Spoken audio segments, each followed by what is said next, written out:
karakteristiknya. Pokok isi uraian yang disajikan pada bagian ini adalah karakteristik individu secara umum. Untuk memahami karakteristik individu tersebut, perlu terlebih dahulu dipahami apa yang dimaksud dengan individu itu. Pembahasan pertama yaitu pengertian individu. Manusia adalah makhluk yang dapat dipandang dari berbagai sudut pandang. Sebagaimana dikenal adanya manusia sebagai makhluk yang berpikir, makhluk yang berbentuk, makhluk yang dapat dididik, dan seterusnya. Berbagai pandangan itu membuktikan bahwa manusia adalah makhluk yang kompleks. Uraian tentang manusia dengan kedudukannya sebagai peserta didik haruslah menempatkan manusia sebagai pribadi yang utuh. Dalam kaitannya dengan kepentingan pendidikan, akan lebih ditekankan hakikat manusia sebagai kesatuan, sifat makhluk individu dan untuk makhluk sosial sebagai kesatuan jasmani dan rohani dan sebagai makhluk Tuhan yang menempatkan hidupnya di dunia sebagai persiapan kehidupannya di akhirat. Sifat-sifat dan ciri-ciri tersebut merupakan hal yang secara mutlak disandang oleh manusia, sehingga setiap manusia pada dasarnya sebagai pribadi atau individu yang utuh. Individu berarti tidak dapat dipisahkan keberadaannya sebagai makhluk yang pilih, tunggal, dan khas. Seseorang berbeda dengan orang lain karena ciri-cirinya yang khusus itu.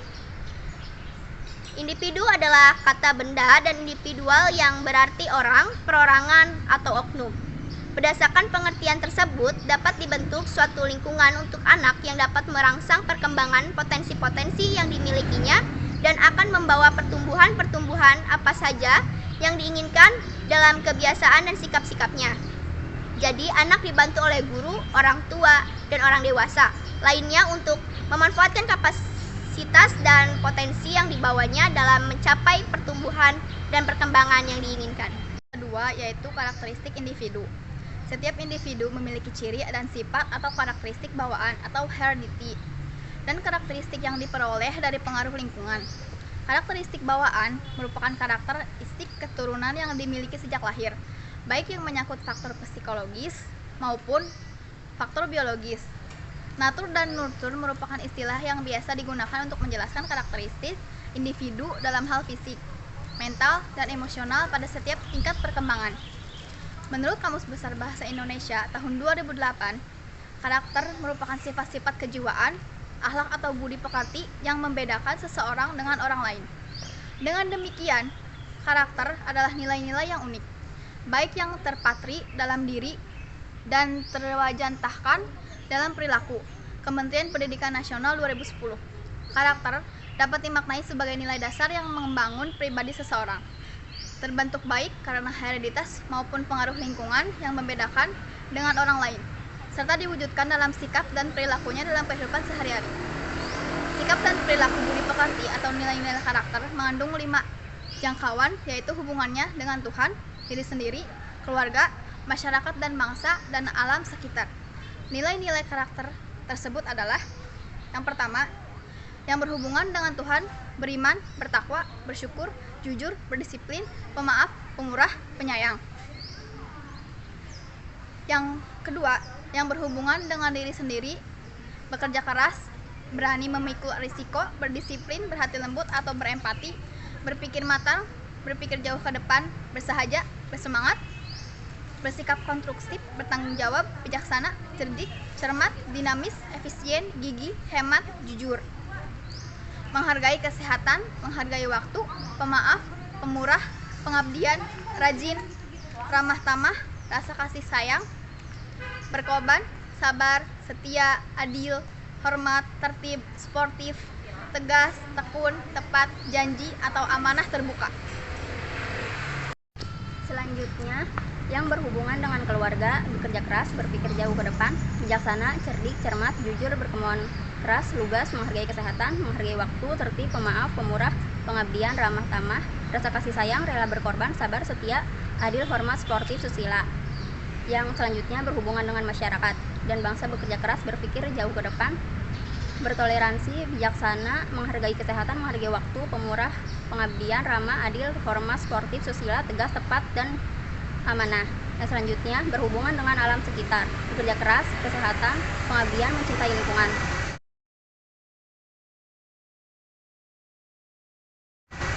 Pembahasan selanjutnya adalah perbedaan individu. Sifat individual adalah sifat yang berkaitan dengan perorangan. Maka perbedaan dalam perbedaan individual menurut Lancien menyangkut variasi, baik variasi aspek maupun psikologis. Seorang guru setiap tahun ajaran baru selalu berhadapan dengan siswa-siswa yang berbeda satu sama lain.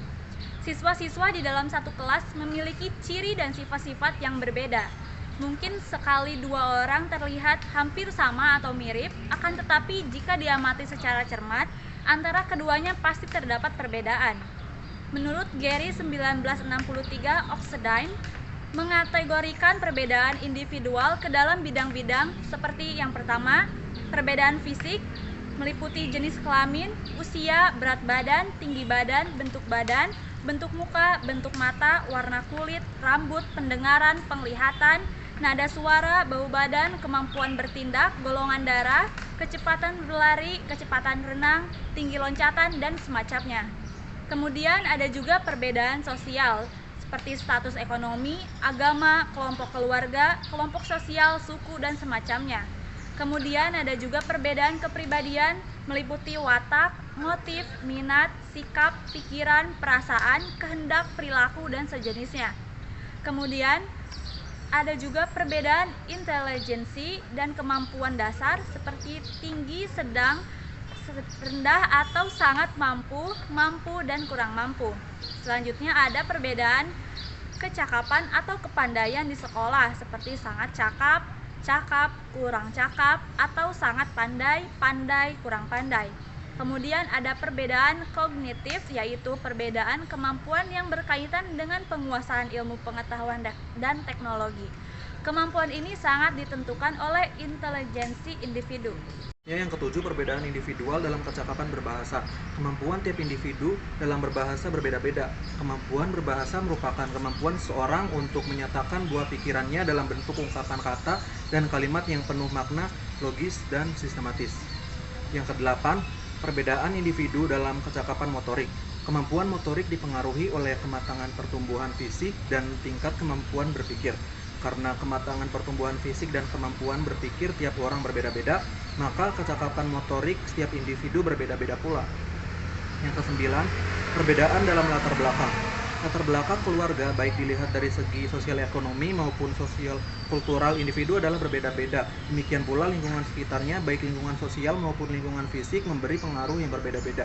Dengan demikian, latar belakang individu berbeda satu dengan yang lainnya. Yang kesepuluh, perbedaan dalam bakat. Bakat merupakan kemampuan khusus yang dibawa sejak lahir. Kemampuan tersebut akan berkembang dengan baik apabila mendapatkan rangsangan dan pemupukan secara tepat. Bila tidak mendapat rangsangan dan pemupukan, maka bakat tidak dapat berkembang secara maksimal. Malah mungkin tidak berkembang sama sekali. Disinilah letak penyebab adanya perbedaan bakat individu. Yang ke-11, perbedaan dalam kesiapan belajar. Perbedaan individu ini sangat ditentukan oleh pengaruh latar belakang keluarga dan lingkungan. Sikap apatis, pemalu, dan kurang percaya diri akibat dari kesalahan yang kurang baik, cacat tubuh, dan latar belakang yang miskin, pengalaman mempengaruhi perkembangan pemahaman dan ekspresi diri. Inilah yang mengakibatkan kesiapan belajar individu berbeda-beda satu dengan yang lain.